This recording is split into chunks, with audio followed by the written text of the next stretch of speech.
I bought the router assembly from Shapeoko, so it came with a collar. If you're using a larger router, the DeWalt and such, then you won't need the collar, but I have the collar here, and we'll go ahead and install our little screws. And we're just going to make those hand tight. That takes a 4mm.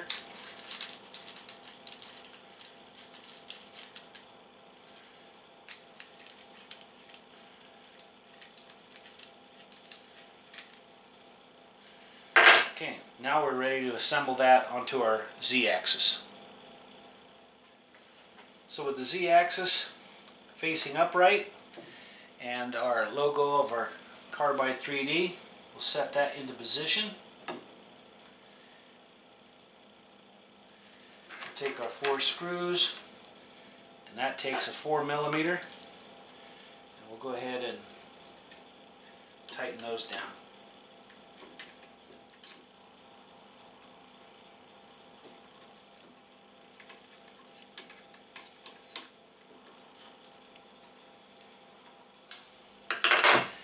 And then we'll slowly pull down the Z-axis until it touches bottom, just like so. Alright, now we can install the left Y-axis to our X-axis here, and you'll identify the X-axis because it will have the Shapeoko logos and decals on it. And so we have our 4 screws, 4mm button heads here, and what we'll do is put this in place and snug up the screws, but we're not going to tighten these just yet.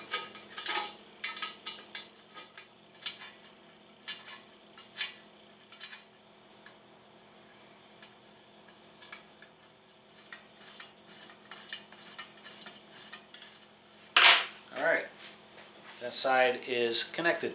Now we'll do the Z-rail.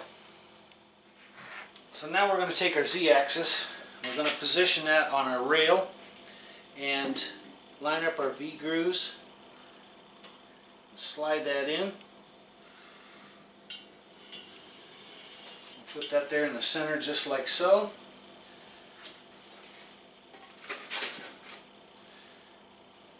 Keep things from falling over.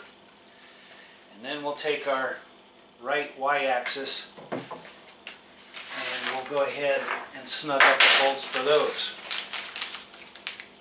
Alright, so now to keep this thing from moving back and forth, slamming into each of the Y-axis, I'm going to take a piece of tape here, and just to hold it in place,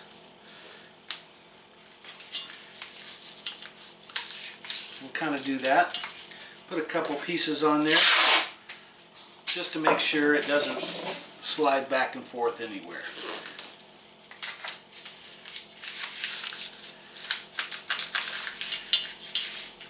And that's all you need. Alright, now we are ready to install our gantry. So we have a Y1 and a Y2, and the difference between the two is the Y1 has 2 smaller holes here at the top and 2 larger holes here in the back section. And the Y2 rail simply has 2 holes here in the center. So we want to make sure and get those aligned. And then basically all we're going to do is slide that right into our V-grooves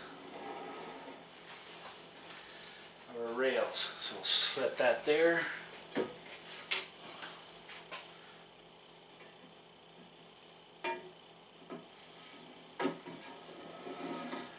Set that there. And for this assembly we're going to need the 2 foam blocks that came in the box of the Y1 and Y2. We'll need a 10mm wrench, and that'll be used to turn the concentric nuts, and a 4mm Allen wrench to put in our screws. So at this point now we can rotate it and put our little foam blocks up and get a screw in the 4 corners here and get things lined up before we start tightening down the rest.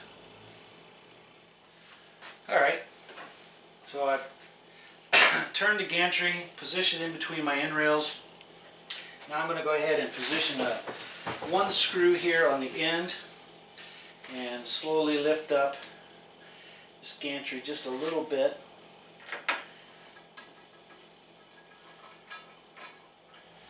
And I just snug that up, and then we'll do the same to the other 3 corners here.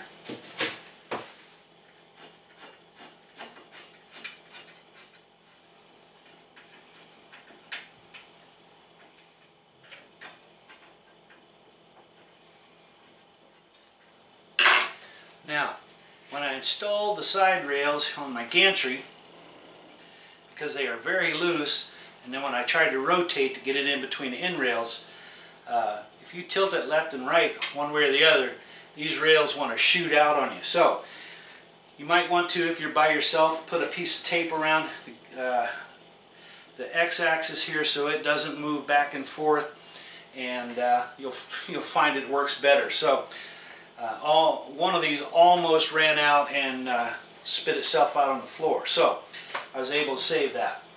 Alright, now I've got these 4 screws in, so we're going to go ahead and install the rest of them in. I've got things positioned. Foam blocks came in pretty handy. I did use a couple on that side too to kind of elevate that a little bit, to ease it a little bit. So, alright, let me go ahead and put these screws in. We'll go on with the next step. Alright, now that all those screws are in our gantry, the next thing we want to do is tension our V-wheels. So right now the wheels turn pretty free. So we want to take our 10mm wrench, and we're going to slowly turn this clockwise until we can't rotate the wheel with our fingers.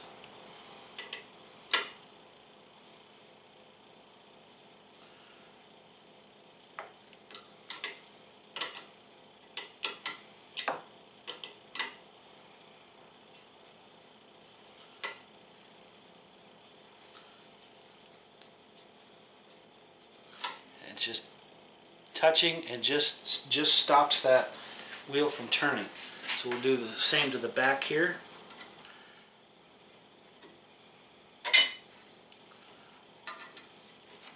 Okay, that's that side.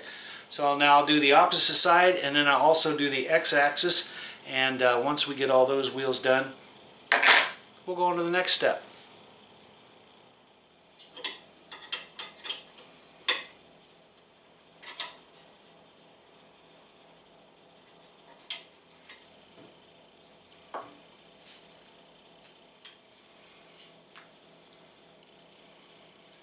Okay, so the next step is going to be our belt, and what we're going to do is take one of our end pieces here for our belt belt tensioner, and we feed that through the top, loop it back underneath, and then make sure that our belt is laying teeth inside of teeth. And from this end to the end of your belt, you want to have approximately 2 inches. And then we're going to take our belt, we're going to go ahead and lay that on here using one of our nuts.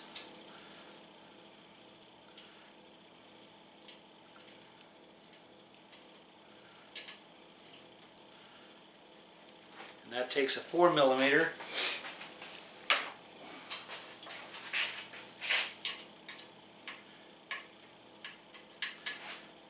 And we're just going to feed this under the rollers here, out to the other side.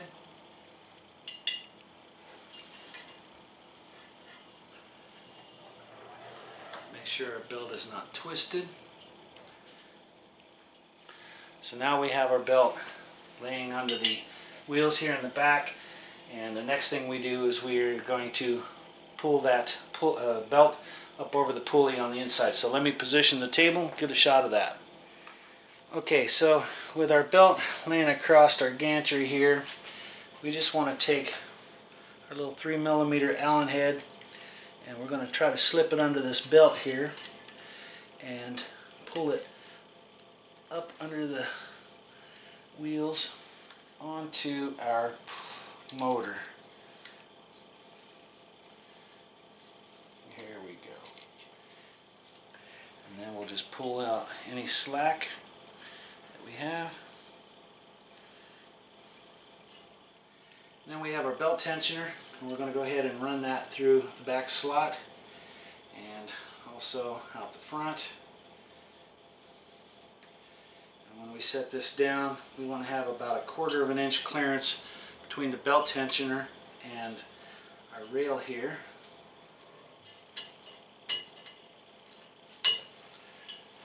And it's not overly tight, so there we go, it snaps. And that's all we're looking for. Alright, now we'll do the side rails. Alright, now it's time to install the drag chains. And before we install the drag chains, we're going to have to install some brackets here on our x-axis and on the y-axis. And so we've got all of our brackets laid out, all the fasteners for it. So we're going to go ahead and get those installed. And flat part always goes to the top, so it's going to be mounted somewhere like this. And I think we're going to keep it flush with the top. So let's get to installing those. So our little brackets take the 3mm. I'm going to go ahead and put those on.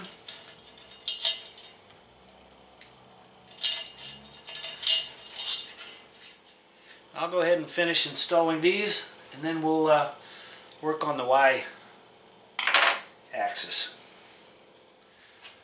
So for the y-axis, to install the drag chain support here, we have to remove the 2 supports here on our motor, and we've got a couple of longer bolts with some nuts. So we're going to take these out. We won't need those any longer, and we'll install these, place our nuts on there, and go ahead and get that tightened down.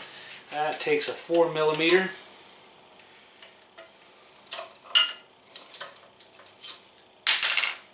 So these we won't need any longer. So now that our bolts are out, we can take our new bolts we can place inside and tighten those down.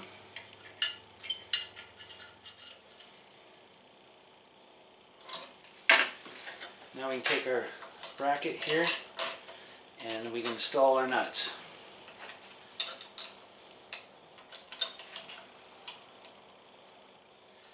To tighten those down, we use an 8mm wrench.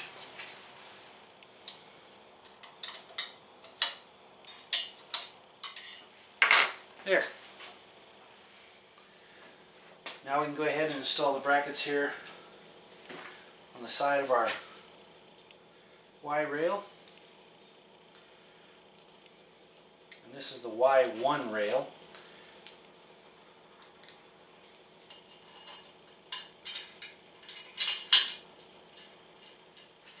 And then the last bracket for the Y1 rail has a little nut in it, so we want to make sure that that's on the back side, on the back end, or to the rear.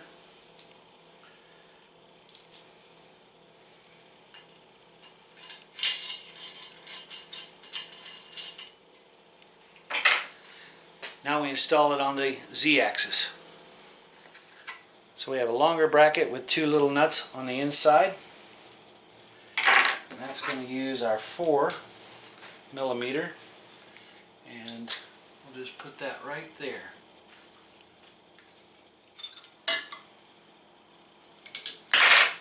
Now I think we're ready to install the drag chains. Alright, laying out the drag chain. So for the Y-axis, we have all the connectors that go into our electronics, and it'll loop around here, and then we have a long proximity switch. For our Z-axis, it'll fasten here, and also here at the top bracket it has a shorter proximity switch, and the connectors that we'll need to connect our motors and proximity switch up here. So that's how we're going to lay it out. Now all we have to do is take our 2mm with our screws and start fastening these on and get those attached. So that's what we're going to do right now. That should only take a few seconds.